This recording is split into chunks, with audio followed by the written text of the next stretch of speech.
Oh, range fans, take a look, take a look. What do you think we have out on the range with us today? Big boomer it is. Nope, not you baby boomers either. Oh my, wait a minute, what is that? What is this? Okay. Bighorn Armory in a Skinner bag. This looks like a Takedown bag of some sort. This is the first outside of Bighorn Armory that you get to witness their brand new 500 Smith & Wesson Takedown. Let's go. All range fans, I told you something you haven't seen before. This is the first time. Take a look at that. Ooh, wee. Bighorn Armory 500 Smith & Wesson lever Takedown. Look at that wood. Is that a beautiful sight or what? Man, this is absolutely gorgeous. We're going to put a few rounds through this today. It's going to be a quick, short video, but we wanted to give you a little bit of a tabletop review. Yes, from the butt, you can see that thick rubber butt pad. And on the top end, you've got that big white dot front sight. Yes, yes, yes. Here's the advantages, in my humble opinion, for the Takedown version. The Takedown version, first and foremost, easy to store away, as you can see in this Skinner bag. Secondly, take a look at that. You can clean from right here. You have access to everything. You can clean from the breech, go right down the barrel, and you can clean the face of the bolt without having to come in from the front end and ruining your crown in some way, form, or fashion. We are going to put this thing together. It's a shame I can't show you on YouTube how to do so, but we're going to slide this thing together and we're going to see what the accuracy is like at 50 yards. And you saw what ammo we're going to put through this thing. And by the way, we got the non-takedown version out here also. And if the old shoulder can take it, we're going to see what the accuracy is like between the takedown version and the non-takedown. Let's go. Now that we have this beauty all put together, you can see there's a takedown notch. I don't know if you can see that on the camera right there, but that takedown notch is about right there. They slide in together. It's based off the old Stevens model where you slide it up into there and then you tighten the magazine tube there, and that pulls both together. Easy peasy design. Let's get to shooting. Bighorn Armory, big bore heaven. Is there such a thing?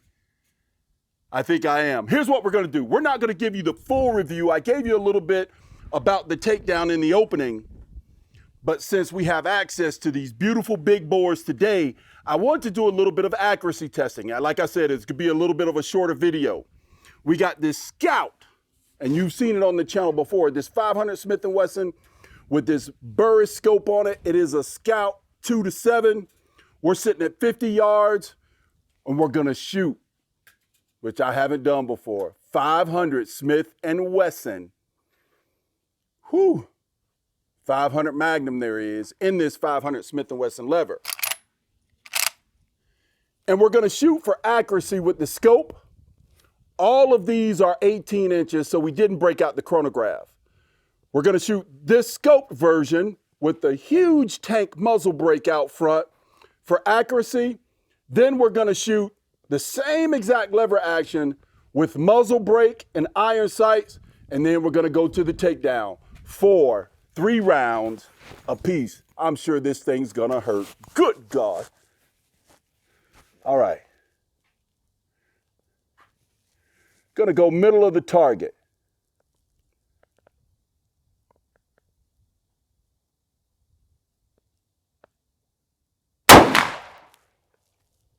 Didn't hurt too bad. Woo! 500, the big 500.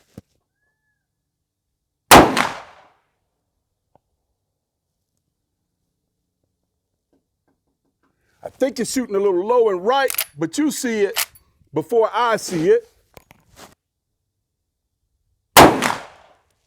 Goodness gracious alive.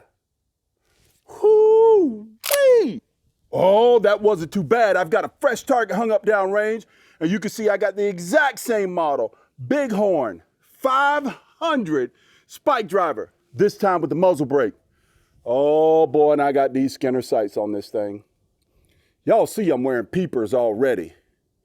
I'm gonna hang this front sight, center mass of the target downrange, and see how those 500 grain pills do. And by the way, tested in an 8-inch barrel, they are supposed to be cooking along at 1,425 feet per second. I believe out of this barrel, it picks up to about 1,800. Let's see.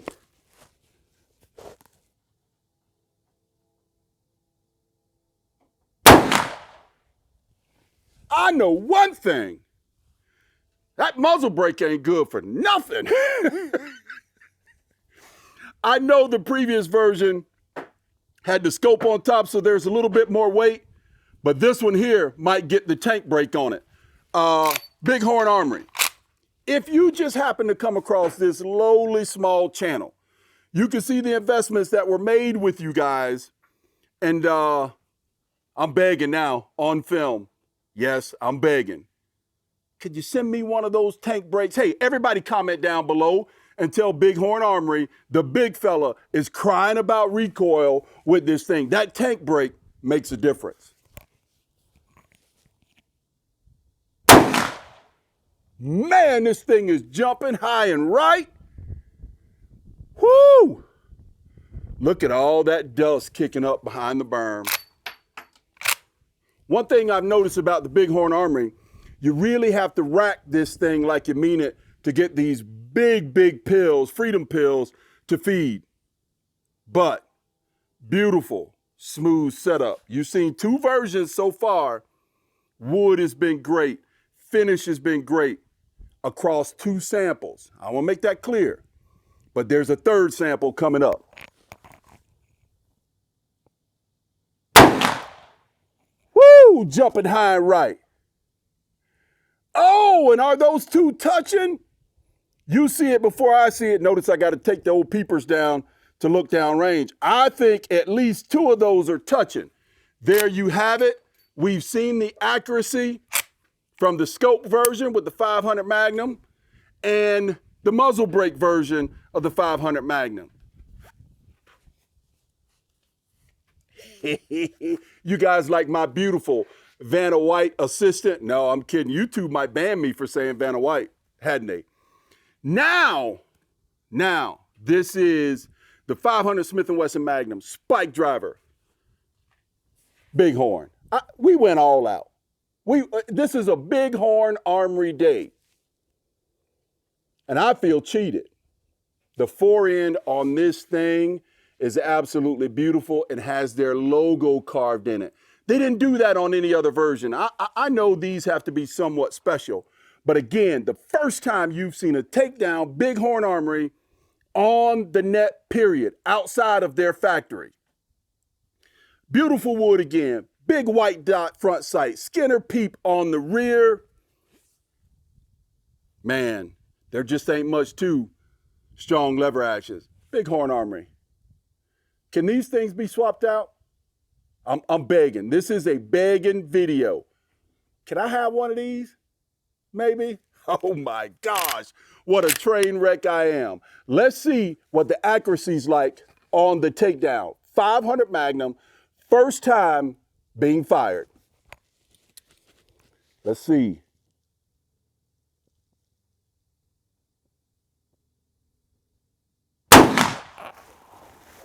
Woo! Y'all know what? I lied. The muzzle brake version, it does make a difference. Yes, this definitely, it's not that brutal. I'm just cutting up. But there's definitely more recoil with this one than the other two. I would say the lightest recoiling was the scope version with the tank brake, then the other version with the AR-like brake, and then no brake here.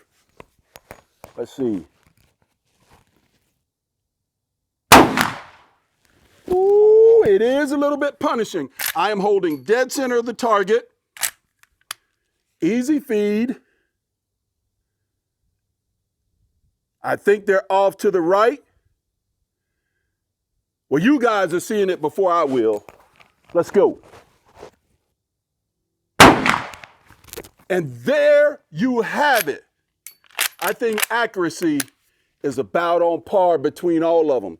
We wanted to make sure, me and DM, that the accuracy for the takedown version, because obviously with the takedown version, you have some slack, but I got to tell you, this thing is tight. There is no slack in here. Once you tighten down the magazine tube, it pulls the barrel back into the receiver. Now, here's the thing. Loosen the magazine tube, take it apart, and clean it from the proper ends. From the breech, out front, from the front of the receiver, makes it really easy to clean. Bighorn Armory, you heard me begging. Let me get one of these. Just let me get one of these and one of those tank brakes for the investment we've made. I know it's uncommon to do that on YouTube, but I am. Get out and shoot. Take a look at this, guys. Whoo!